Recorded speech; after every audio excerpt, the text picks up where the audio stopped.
एक mock drill चालू करने आले।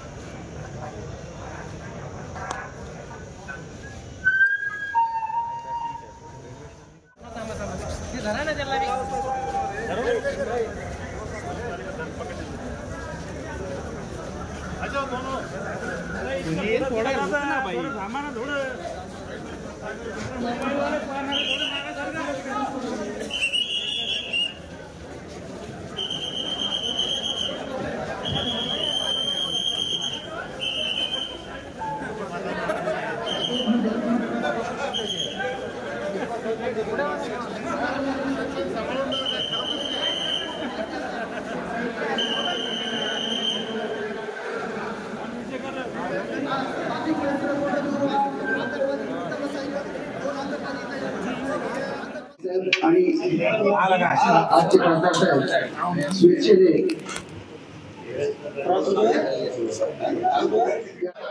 रेलवे स्टेशन पे मॉक ड्रिल का कार्यक्रम लिया। अगर इस हमले में संभाजीनगर शहर में कुछ हमला हो गया, बम हमला होगा, तो नागरिकों ने डरना नहीं चाहिए, उनको मदद चाहिए। प्रथम उपचार के साथ कैसा करना, इसीलिए मॉक ड्रिल का कार्यक्रम हुआ और वो सक्सेसफुल हो गया। 22 एप्रिल रोजी बेलगाम या ठिकाणी आतंकवाद्यांनी हल्ला करून आपल्या देशाचे 26 नागरिकांचा प्राण घेतला आणि तेव्हापासून सातत्याने प्रत्येक भारतीयाला असं वाटत होतं की आपण याचा बदला कधी घेणार आहोत। माननीय प्रधानमंत्री मोदी साहेबांनी त्याच वेळेस भाषण दिलं होतं की तुमच्या अपेक्षापेक्षा आम्ही मोठं काहीतरी करू, आणि त्याचा प्रत्येकजण वाट पाहत होता। रात्री 1:30च्या आसपास 9 ठिकाणी जिथं पाकिस्तानमध्ये आतंकवादीचं ट्रेनिंग दिलं जातं त्या ठिकाणी हल्ला करून त्यांचे आतंकवाद्यांचे अड्डे नष्ट केलेले आहेत। कुठल्याही सिव्हिल स्ट्रक्चरवर, सिव्हिल लोकांवरती हल्ला नाही आहे, हा आतंकवाद्याच्या विरोधात हल्ला आहे। आणि भारताचं जे मिशन आहे त्याला सिंदूर तुम्हाला मध्ये मांग में सिंदूर भरते आहे, ज्या बायांच्या भांगातलं म्हणजे डोक्यातलं सिंदूर पुसायचा प्रयत्न केला त्यांचा बदला काल रात्री घेतलेला आहे।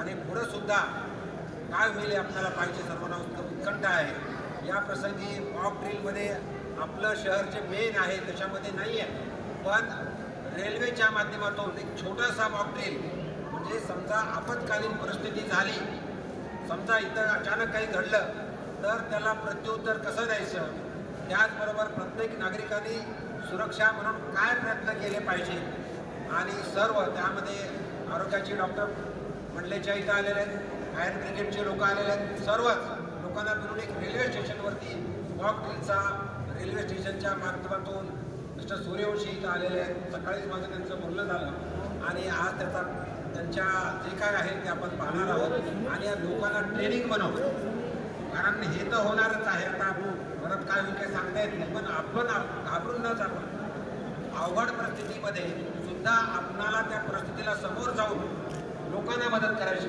म्हणून ही मॉक ड्रिल असं म्हणतो आणि मी थांबतो। धन्यवाद।